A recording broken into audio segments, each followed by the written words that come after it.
நிறுத்தக்குறிகள் பற்றி பார்ப்போம்.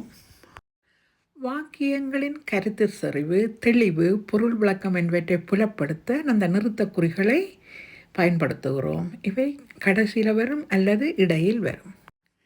ஆங்கிலேயர் தந்த இந்த நிறுத்தக்குறிகளை தமிழில் அறிமுகப்படுத்திய பெருமை யாழ்ப்பாணத்தை சேர்ந்த ஆறுமுக நாவலரை சேரும்.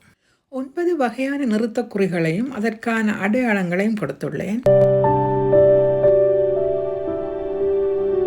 முதல் வகையான காற்புள்ளி பற்றி பார்ப்போம். இந்த காற்புள்ளியானது கொமா சொற்களையும் சொற்றொடர்களையும் துணை வாக்கியங்களையும் பிரித்து காட்டுவதற்கு காற்புள்ளி பயன்படும்.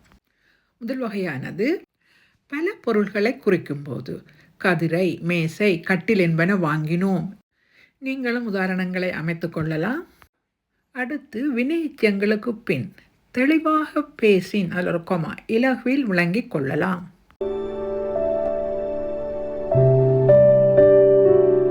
அடுத்து இணைப்பு சொற்களின் பின். இணைப்பு சொற்கள் என்னும் போது ஆயினும், ஆனால், ஆதலின், எனவே, எனினும், மேலும் சில அதனால், அல்லது, ஆகவே போன்றவை. உதாரணமாக பெருமழை பொழிந்தது, ஆகையால் அல்ல கொமா பாடசாலை நடைபெறவில்லை.